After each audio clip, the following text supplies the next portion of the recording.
Kali ini kami angkat pemirsa, kasus bullying atau perundungan di kalangan dokter yang menjadi perhatian publik. Ternyata ini bukan kasus pertama dan cukup banyak ya penderitaan-penderitaan atau kisah-kisah dokter ini dibully oleh senior-seniornya begitu. Betul, dan ternyata pembulian ini kalau dulu kan kita sering lihat di kalangan kampus begitu ya, tapi ternyata juga di kalangan kedokteran ini juga terjadi kasus pemirsa. Bahkan sejumlah pihak menyebut kalau perundungan di kalangan dokter seolah sudah menjadi tradisi dan berlangsung sejak lama. Lalu kemana pemerintah selama ini dan mengapa perundungan bisa dilanggengkan? Berikut liputan jurnalis Metro TV Reda Polpi dalam segmen Telusur Kasus.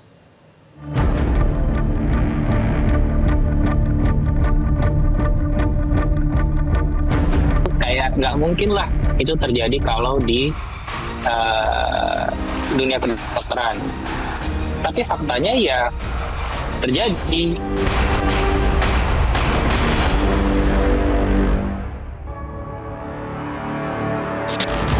Bullying di kalangan dokter lagi-lagi terjadi. Meskipun ini menimbulkan keprihatinan di kalangan masyarakat, namun sejumlah pihak menyebut bahwa tradisi bullying ini sebenarnya sudah terjadi sejak lama. Lalu apa yang harus dilakukan oleh pemerintah untuk mencegah terjadinya bullying di kalangan dokter? Ikuti penelusuran kami.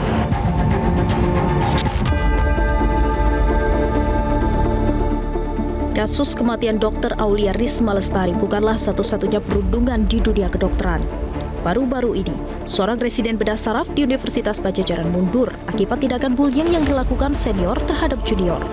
Imbasnya, 10 pelaku disanksi, 2 diantaranya dipecat.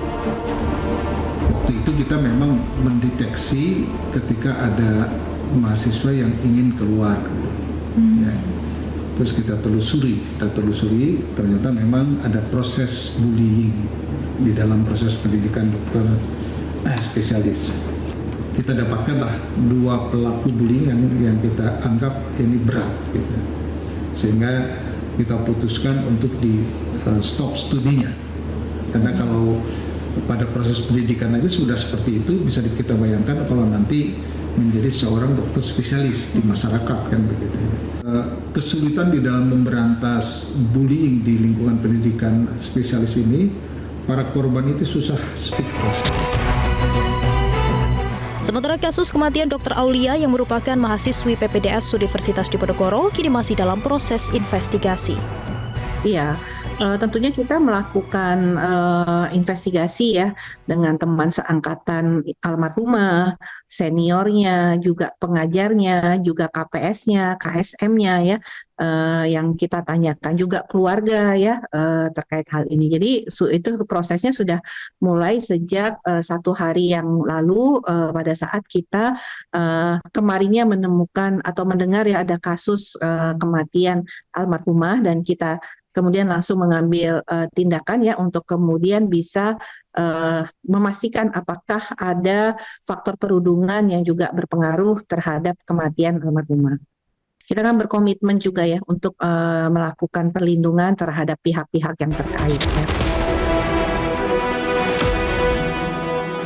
Kasus perundungan residen Undip dan Unpad hanyalah segelintir cerita yang terungkap. Muhammad Syahril, juru bicara Kementerian Kesehatan, mengungkapkan dalam beberapa tahun terakhir ada 366 kasus perundungan yang dilaporkan, 39 diantaranya. Nah untuk itu kita membuka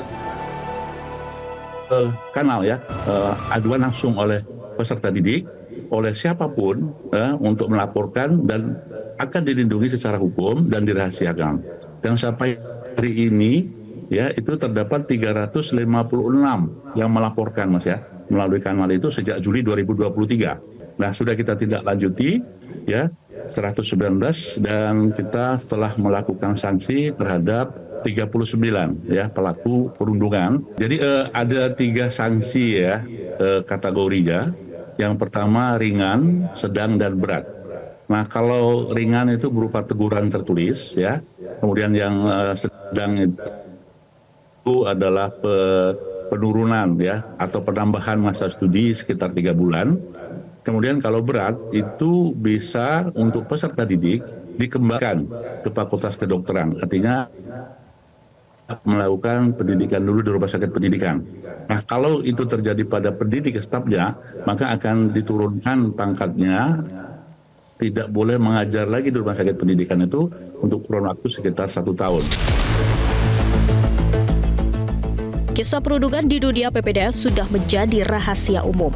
Chairman Junior Doctor Network Indonesia, Dr. Andi Khomeini Takdir membenarkan tradisi bullying memang ada. Bayangan masyarakat dan harapan masyarakat kan tentu nggak mungkin lah ya terjadi yang seperti itu, kayak intimidasi, pemerasan, terus misal seksual harassment, pelecehan segala macam, itu kayak nggak mungkin lah itu terjadi kalau di dunia kedokteran. Tapi faktanya ya terjadi. Kita nggak bisa denial. Pada saat spesialis PPDS SP1 saya nemu, tapi kan bukan ke saya sih. Kalau ke saya tuh lebih ke kayak ada tugas-tugas yang sebenarnya mungkin bukan tugas PPDS ya, bukan tugas dokter, tapi kita harus kerjakan juga. Ya mungkin kalau dia masih ringan, kita bisa tolerable, kita bisa toleransi sama itu. Lagi-lagi tingkat toleransi orang per orang itu bisa berbeda. Misal kalau Anda harus beli sesuatu gitu ya, beli logistik makanan dan lain-lain, kalau pengeluarannya hanya 100-200 ribu buat dinikmati bersama, itu tuh sebenarnya masih tolerable, masih wajar, ya kan?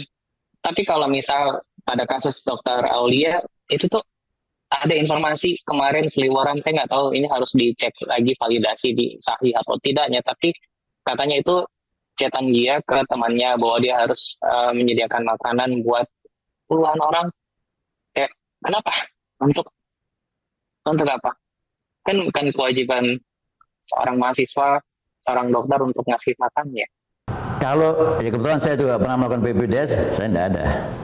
Jadi ada mungkin dalam kondisi-kondisi di suatu wilayah, dan kalau kami melihat itu bukan satu kultur yang secara umum, tapi lebih sifatnya adalah bukan tidak mungkin ini dilakukan dalam satu institusi yang mungkin karena kultur yang diciptakan oleh, ya saya bilang itu oknum. Bullying ini bisa menimbulkan depresi. Bahkan data dari Kementerian Kesehatan, sekitar 22,4% mahasiswa PPDS ini mengalami gejala depresi. 3,3% diantaranya atau sekitar 399 mahasiswa ini mengalami keinginan untuk mengakhiri hidup atau melukai diri sendiri.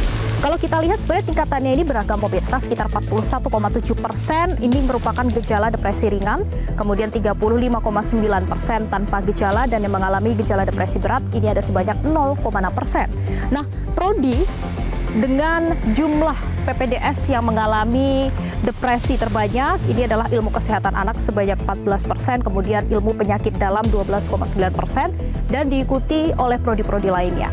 Meskipun sebenarnya depresi ini tidak semata-mata hanya karena adanya perundungan pemirsa, tapi tentunya perundungan ini menjadi hal yang tidak bisa dibenarkan.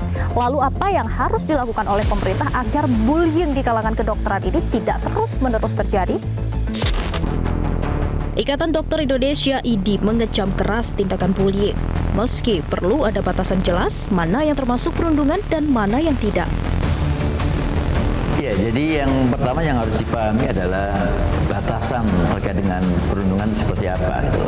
Karena batasan ini menjadi sangat penting ya, supaya kemudian kita punya parameter dan bisa menjelaskan juga di dalam suatu bagian proses pendidikan mana itu yang bisa kemudian berpotensi menjadi sebuah kasus bullying gitu loh. Saya ambil contoh umpamanya ada sebuah kebiasaan yang mungkin masyarakat juga sudah paham, beli makanan dan sebagainya. Nah, ini harus ada langsung kebijakan, tidak ada kultur seperti itu. Ya, ini satu hal yang langsung ditegaskan dari awal, sehingga tidak kemudian seperti ada sebuah kesepakatan yang tidak tertuliskan. Oh, dulu seniornya seperti itu, sekarang kita harus seperti itu.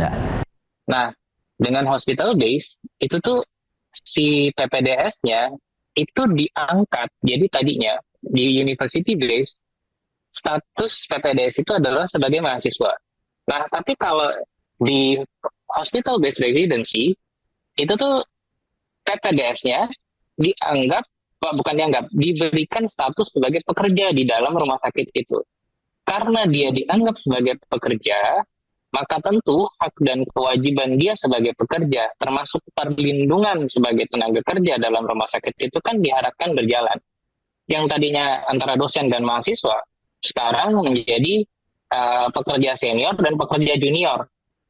Mungkin dari situ kita bisa lihat seberapa efektif, apakah perubahan pola ini efektif untuk mengurangi bullying. Jadi pendidikan kedokteran ini kan ini menjadi tanggung jawab Kementerian Pendidikan dan Kebudayaan ya.